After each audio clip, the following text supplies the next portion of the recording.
বিনন্দিনী মাদলৰ চেৱত ঝুমুৰ ছন্দ অভিলেখৰ উদ্দেশ্যে অভিনৱ আয়োজন জাক জাক ডেকা গাভৰুৰ প্ৰাণোচ্ছল নৃত্য গীত বাদ্যৰ লহৰ 24 ফেব্ৰুৱাৰীত ঝুমুৰীয়ে ৰচিব বিশ্ব অভিলেখ সৰু সজাই দেশৰ প্ৰধানমন্ত্ৰী নৰেন্দ্ৰ মোদীৰ সন্মুখত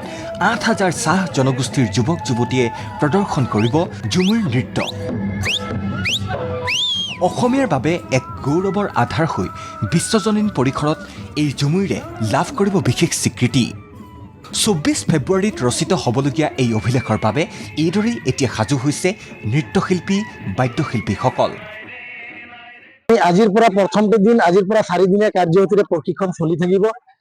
নগাঁৱৰ পৰা 240 জন নাচনী অংশগ্ৰহণ কৰিব তাত এলএচি লেভেলৰ যি কৰ্মশালা আজিৰ পৰা আৰম্ভ হৈছে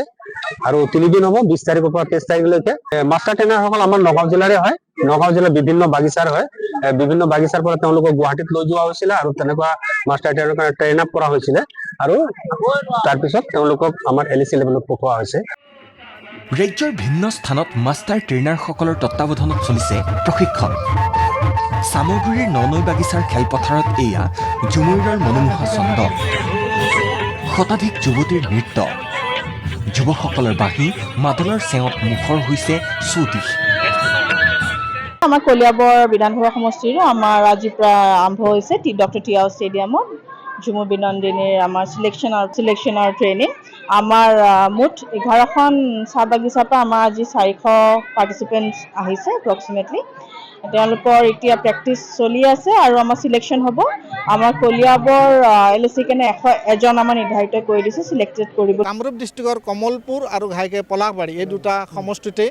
চাহ জনগোষ্ঠীৰ মানুহ আছে গতিকে ইয়াত ট্ৰেইনিং আৰম্ভ হৈছে 4 দিন ধৰি ইয়াত ট্ৰেইনিং চলিব আৰু ইয়াৰ পৰা 100জন প্ৰায় 100জন নাচনী ঢুলীয়া এই মেগা ইভেণ্টত যোগদান কৰিব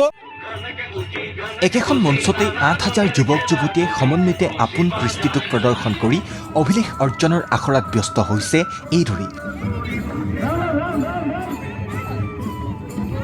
নৃত্যশিল্পী বাদ্যশিল্পী প্ৰশিক্ষক আটাইৰে প্ৰয়াস সম্পূৰ্ণ নিৰ্ভুলভাৱে আকৰ্ষণীয়কৈ প্ৰদৰ্শিত হওক ঝুমুৰ নৃত্য কলিয়াবৰৰ ডাক্তৰ টি আও গ্ৰাম্য ক্ৰীড়াংগন আৰু বাইহাটাৰ মাণ্ডাকাটা দুৰ্গা মন্দিৰতো প্ৰশিক্ষকৰ তত্ত্বাৱধানত পূৰ্ণোদ্যমে চলিছে আখৰা চাহ জনগোষ্ঠীয় নৃত্যই বিশ্বজনীন অভিলেখ অৰ্জনৰ ক্ষেত্ৰত ৰাজ্য চৰকাৰৰ এই পদক্ষেপৰ শলাগ লৈ অংশগ্ৰহণকাৰীসকলে এই অনুষ্ঠানক লৈ প্ৰকাশ কৰিলে আনন্দ আমাৰ চাহ জনগোষ্ঠী বা আদিবাসীৰ যি আমাৰ কালচাৰ ঝুমৰটো এইটো মানে তেওঁলোকে বিশ্ব দৰবাৰত যে প্ৰতিষ্ঠা কৰিব গৈ আছে তাৰ বাবে মানে খুবেই ভাল লাগিছে আৰু আমাৰ জনগোষ্ঠীৰ যিমান মানুহ আছে সবেই আনন্দিত যে এনেকুৱা এটা মানে ইভেন্ট হ'ব গৈ আছে খুবেই ভাল লাগিছে ব্যুৰ ৰিপৰ্ট ND24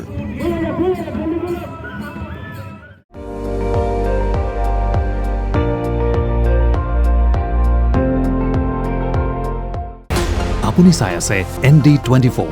সৰ্বশ্ৰেষ্ঠ নহয় সৰ্বোত্তমৰ দৌৰত